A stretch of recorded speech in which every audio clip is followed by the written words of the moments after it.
Last time we saw them, they beat South Carolina 48-3. They've had their last two games postponed against Ole Miss and Tennessee. They need to get those played to really try and press the committee. The big change for me is going to be Ohio State. Now, last week I had them number 3. I'm moving them down to number 4. From what I've seen through 4 games, I don't think they're as talented a team as they were a year ago, and that's okay. Yeah. If they win out, they're going to get in the college football playoff. I'm worried about the secondary. They're giving up way too many plays in the passing game. Gave up 491 passing yards against Indiana. They don't have Okudah and Arnett at corner like they did a year ago, 2 first-round picks. So I think the 3 teams I have ranked ahead of Ohio State right now are more complete at this point. Number 3, I'm going with Clemson. And, of course, they have the loss at Notre Dame. Notre Dame's my number 2 team. Clemson obviously banged up in that one. I think when they're healthy and they get Trevor Lawrence back and they get all those big playmakers on defense, they're still one of the best teams in the country. Notre Dame, the physicality on offense and defense, we know. Ian Book's playing better. Can't wait to see them take on UNC next week. And like you, Joey, I've got Bama number 1. Mac Jones, to me, should be the front runner right now for the Heisman Trophy. Defense is getting better, but they got to play Auburn next, who they've lost 2 of the last 3 to, so that's going to be interesting to watch. And here's what's interesting to me is the fact you move Ohio State down. And typically speaking, as we go through our rankings year in and year out, I usually don't react week to week when teams have a tough game. So Ohio State moves down. It'll be interesting on Tuesday, though. The real college football rankings come out. Yep. We'll pay attention to see where Ohio State is now. They've had a tough game against Indiana, finally had a real game against a top 10 opponent. We'll see what the committee does with Ohio State. Matt, back to you. Yeah, Joey, that's going to be interesting as well because you've got teams like Jesse mentioned. Clemson hasn't played in a couple of weeks. They got Trevor Lawrence coming back. Their game against Florida State postponed. You may agree with the boys, you may not. Here's a look at some of the big games coming up this Saturday. You've got the Iron Bowl, Notre Dame, North Carolina. Don't forget to give your Capital One fan vote via SportsCenter's Twitter handle on Monday. Tennessee came into their game against Auburn having lost 4 straight, all by double digits. We had good Bo Nix. You know what? Put this in a box and give me a Baker's dozen. I think Greg McElroy said that. It's good in this offense now the last couple of weeks. Somebody else other than Seth Williams making big plays deep down the field at receiver. And this is Jarrett Garantano and why he would get benched later. Smoke Monday, 100 yards. And Tennessee had almost 100 more total yards than Auburn in this game, but it's plays like this, the mistakes made by Tennessee, and that's why Auburn goes on to win. Auburn wins. Iron Bowl looming.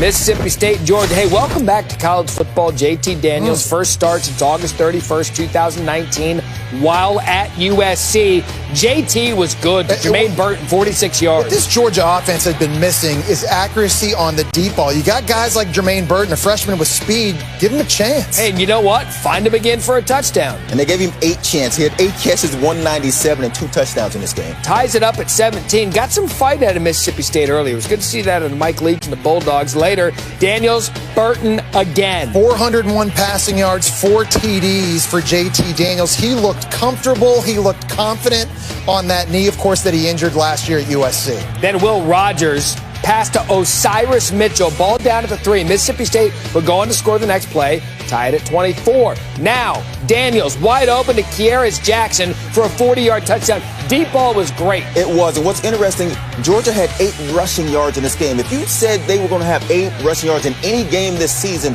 you would assume that they would lose. Don't trigger Georgia fans because they're finally excited they can throw the ball. Don't get them keyed up on the lack of running game. Either way, they hold on to win 31-24. Helmet sticker implications in this one. We'll get to that coming up in just a bit. How about the Battle of the Boot? LSU, Arkansas, 4:07 left in the 4th quarter. TJ Finley got the start for the Tigers, finds Jermaine Jackson. Miles Brennan out for the rest of the season with an injury. The true freshman quarterback, he looked good. He looked comfortable, surveying the field, working his progressions. 271 passing yards for TJ Finley. All right, Arkansas down 27-24. Felipe Franks looks to lead them to a win. 4th and 3. Complete to Traylon Smith for the first down, big completion. If you're an Arkansas fan, look, you might not win all your games, but this is a much improved Arkansas team that has been in every game. All right, a chance. College kicker situation. A.J. Reed. Ooh, that didn't look good off the foot at all. Little short. 5th straight year, LSU gets to win that boot. 27-24. Trophy game. The final. Missouri, South Carolina, Battle of the Columbias. Mike Bobo's first game as interim head coach. Will Muschamp, as you know, was let go earlier in the week. Connor Bazelak, 20-yard pass to Toski Dove. After Muschamp got fired, everybody's opting out on defense now, including South Carolina's 2 starting corners, and that hurt them in this game. Dove falling backwards. Missouri would win this one. Final score 17-10. Still ahead on college football final. Could Michigan beat Rutgers? That's the question. And Penn State, they haven't won yet. Did that change Saturday? Plus, Nevada, 5-0. How about that? Going out west, the Pack 5-0. Go, Pack, go. Said it with a Packers accent. Not really accurate, but this is still college football final.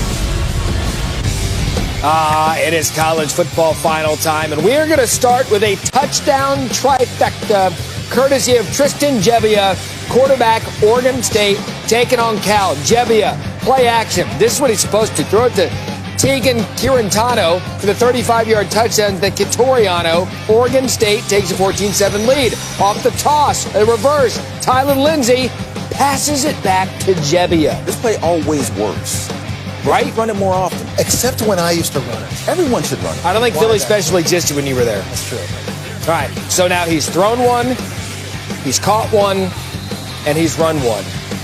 Gebbia, the quarterback sneak. I love it when we began with some trifecta. Oregon State gets the win over Cal, 31-27. With that, welcome into college football final. Jesse Palmer, Joey Galloway, Matt Berry. So happy to have you along on another college football Saturday. Going into this weekend, the week before Thanksgiving, we ideated a couple of matchups in the Big Ten that were going to be very pivotal when it comes to those first college football playoff rankings that come out on Tuesday. Starting with Ohio State taking on Indiana in a game that Ohio State has won 25 in a row. Second quarter, game tied at 7. Give it to Big Master Teague. A virtual lock implication. Point total 66.5 for Joey. Ohio State wanted to run the football. Indiana runs that 3-3-5 scheme. Smaller bodies on the field, so they were the more physical, dominant team up front. Good vision by Teague. Good blocking downfield. 307 rushing yards for the Buckeyes. 169 courtesy of Teague. Ohio State up 14-7. Then Michael Penix finds David Ellis. Ellis fumbles. Baron Browning recovers it for the Buckeyes. And Indiana's going to go back and watch this film, and they're going to be kicking themselves. They turned it over 4 times. They had their chances in this game. You can't make those kind of mistakes on the road against Ohio State. So at this point, it's 21-7. Justin Fields runs left, makes it 28-7. He was running for his life. He was sacked 5 times. He probably avoided 10 other sacks, but because of his athleticism, was still able to make plays. So, guys, the route is on. Ohio State, 20.5-point favorites. Point total, like we said, was a big one. But Penix and Ty Freifogel, they stay in this game. Freifogel is second straight game, 200 yards. First time that's been done in the Big Ten. You can't play him man-to-man. So under a minute to play, 35-21. Penix, pick 6, Sean Wade, touchdown. Ohio State gave up 491 passing yards, but this was the one key play in man coverage. Sean Wade making a break on the ball. All right, so here we go again. Penix to Freifogel, game not over. What a catch, what a grab. Flag on the play goes against the Buckeyes, 56-yarder. Freifogel had 218 yards, and that's that man-to-man coverage that's given Ohio State problems this season. They've given up a lot of big plays. Key spot here. Ryan Day decides to go for it, 4th and 1, 7-yard line. Well, I mean, they were running the ball so well, but he goes play action, doesn't work. An opportunity to go up 2 possessions. Tom Allen's loving that. So all of a sudden, Indiana still has an opportunity. Penix under pressure, sacked by Pete Werner, and Ohio State survives 42-35. Now 26 straight against Indiana. Really excited to be 4-0. Coming off the bye week there, and just looking back on everything we've been through in the last few months, to be 4-0, be first place in the Big Ten East, big deal. This family is stuck together, man. We said going into the game, we just have to figure out a way to win this game. That's all that matters, is that you win, and that's just the way that we were all brought up in playing sports. You win the game, that's it. We just got to play better, and it's a really good football team we played. They're substantially elevated level of play compared to the other teams we played so far. In so many different ways, but for our guys to be able to, put ourselves in that position and obviously give them credit for making plays, but we continued to battle to the very, very end. All right, so Justin Fields, not his best game, though he did get the win. The first game in Ohio State history with a 300-yard passer, 150-yard rusher, and 150-yard receiver. Master Teague, 169 yards. Garrett Wilson also had a big game, 169 yards. The other one in the Big Ten, Wisconsin and Northwestern. This is basically going to decide the de facto Big Ten West. Before the game, though, on Tuesday, Joey had some words about Northwestern. They got a bunch of Reese Davises out there running around. It's not the prettiest thing in the world, and it's not. yeah, very athletic, Reese. That's why I said that. Joey, what exactly does that? You know what? More on that in a minute. Peyton Ramsey to Charlie Mangieri back in the end zone for Northwestern. And what I meant is it's not flashy, but they get the job done. Ramsey, 23 of 44, 200 yards, 2 touchdowns. They find a way to make plays. So now you're calling Reese not flashy? No, he's not at all. All right. Graham Mertz downfield to Chimere DK. What action, yeah, 2-man route. I really like this freshman receiver, DK. They're finding ways to get him more involved in this offense, both running and catching the football. All right, so I tell you what, you know who Ramsey likes? 7-7 here, Ramad Shaquille Bowman, 25-yard touchdown. How about the play on the sideline? Now, Northwestern ran the ball for 24 yards in this game, so it was all pass game. And this is a great throw by Ramsey, but an even better catch by Bowman on the sideline. Shaquille 2 feet down. He's a talented player. We've called his name a couple of times this season. Under 9 to play, fourth quarter. Graham Mertz intercepted. Rough day for Mertz. Threw a few picks. Not exactly what we're accustomed to seeing out of the young quarterback. Northwestern 5-0 in the conference play for the first time since 1996. And remember what Galloway said Tuesday? Well, Pat Fitzgerald does.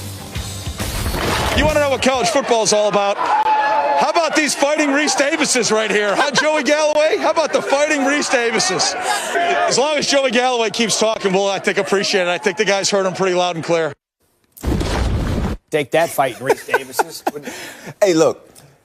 Coach, it was a compliment, number one, because I think highly of Reese Davis. And Reese lets us know that he's a terrific athlete. Yeah. I appreciate you watching the show, though. Congratulations on the win. And moving forward, Northwestern now controls the Big Ten West. Well, it'll be an interesting matchup later on. He watched the show because he was on the show. Right. We interviewed him. Yeah, but we taped that, and then so he wasn't actually there. He was like awesome job pulling a hamstring, backpedaling from your comment on He don't want none of me. I don't want you talking about Northwestern. He don't want none. I want to hear you on Northwestern about their defense. Reese Davis plays really good defense. He's a hell of a defender. And he can tackle. I've been really impressed watching Northwestern on that side of the ball this year, and they dominate. They really do sort of embody Pat Fitzgerald, the toughness, good football IQ. But here's the facts. They've got NFL talent on this defense. Patty Fisher at inside linebacker is 6'4", 260, and he makes plays. He's going to play on Sunday. It's a defense that rushes 4. They play big zone coverage. They don't give up explosive plays, and they get takeaways. Their cornerback, Greg Newsome, the guy getting the pick right here, he shut everybody down early this season. He's going to play on Sunday. So because of this defense and also because of Peyton Ramsey, the Indiana transfer, 3-year starter at Indiana, plays with composure. The moments never seem too big for him. So you've got Michigan State, Minnesota, Illinois. Yeah. They're going to win out, and they're going to get a shot at Ohio State in the Big Ten title game. If they win that, Joey gets a conference title ring. That's amazing. Motivator That's on the it. team. I mean, look out. If Reese Davis... I got my blue on. I got my Northwestern. It's purple, I'm pretty sure they're purple. But it's, close enough. Okay. Dollar. Reese Davis, you know who wouldn't get that wrong? Reese Davis. Best I can do. I want to talk to you now about Ohio State, the other big game of the Big Ten. Justin Fields going to look back at this and say, this wasn't my best game, but I think I did enough to get the win. And it's the first time all season long we've seen Justin Fields look human. He had 11 incompletions coming into this game and 11 touchdowns. And so when he doesn't have his best game, if you're good like Ohio State, you turn to the run game. We've seen Justin Fields really good at this game at times. Indiana leads the Big Ten in center blitz. They're bringing pressure. But on the back end, they've had issues covering. Justin Fields recognizing the blitz. Great pickup by the back, the tight end. They stay in. This is a max coverage play. You only send out 3 receivers into the route. And Justin Fields delivers a strike downfield to Wilson. You mentioned he had 169 yards receiving. He's the big play guy you can't leave alone. Now, this is a Justin Fields that we've not seen this season. He had 3 interceptions in this game, but 2 of them were on plays like this, where he had options. He might be the best athlete on the field at the time when the Ohio State's offense is out there. We know he can make plays. This one he tries to do too much. He had 7 seconds in the pocket. While he's going down, tries to throw one downfield, and it's picked off. And so what we see now with Justin Fields in a game like this, he did throw for 300 yards. And so moving forward, it'll be interesting on Tuesday. That's when the first rankings come out. This was the first real test for Ohio State. It was at home. It was raining. Didn't look great. Closer game than anyone expected. Now, what does the committee say about Ohio State in a close game where they had a chance to blow them out? They're going to say they got a quality win against a quality opponent that was ranked in the top 10. So things seem to be kind of separating themselves in the Big Ten as we head into Thanksgiving week. You know where there isn't any separation? The Big 12. It appears that this one's going to go down to the final weekend of the season. We had Bedlam in Norman. Oklahoma has won 16 of 17. Spencer Rattler continued that trend early. Good run here, but a screen pass to Ramondre Stevenson. They really set this play up in this early score. And Palmer had this one, -7 for the Sooners. And then Rattler to Marvin Mims. What a catch. This is one of the best defenses in the Big 12 in Oklahoma State. Rattler started 7 of 8 in this game, but how about the catch by Mims going up, bringing it down? You know, people say it about Gundy's team, best defense he's had, but we didn't see it early on. Mikey Henderson, 20 yards. A lot of good young weapons for Lincoln Riley. Mikey Henderson's a freshman tight end, but they hand the football off to him at running back, and they can obviously throw it. And then the Sooners defense, David Agwebu comes up with the interception, picked off Spencer Sanders. There's been an improvement in this OU team. It's been on the defensive side. They played much better. Watch the tip, but then the athleticism to get back on the ground. That's a defensive end. Long length, diving catch, and brings it in. And to be perfectly honest with you guys, this game was never a game. This is the key for Oklahoma. When you have an offense as explosive as theirs, when you get takeaways defensively, that's a 14-point swing. This is on the ensuing drive. Touchdown pass to Theo Weiss. Yeah, Theo Weiss had a nice game. Rattler had a nice game. Finds Jeremiah Hall, who does the rest. And it was all Oklahoma. We've seen this before out of them. Early season loss, finding their style at the right time. Here's Lincoln Riley. Well, Coach, a huge win against this great Oklahoma State team. How important was your defense there at the stretch? The biggest cheer I saw from you all night was them not getting in the end zone. Yeah, we wanted to finish. We played great all night, really, and you know, even though the game's probably in hand at that point, you want to finish and play to our standard, and we did that. How different is your team right now? It seems like all the pieces are coming together at the right time in the season. We've gotten better. We have. We're a lot different team than we were earlier for a lot of different reasons, but our guys have hung in there and fought, and we're starting to play some pretty decent football right now. All right, so Gundy now 2-14 against Oklahoma. Good for a 125 winning percentage. I try to test good to that. Yeah. According to our friends at the Elias Sports Bureau, that winning percentage is tied for the worst against a Jesse had Alabama -30 taking on Kentucky. How about this snap gone horribly wrong?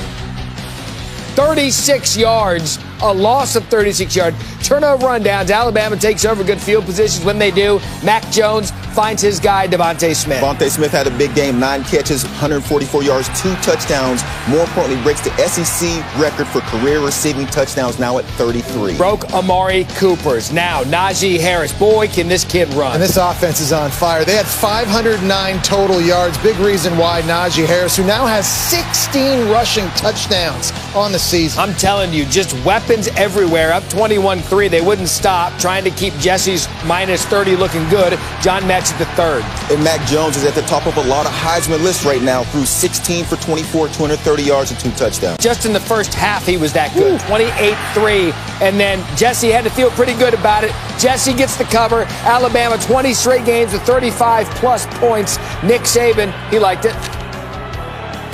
I think we played better as we went.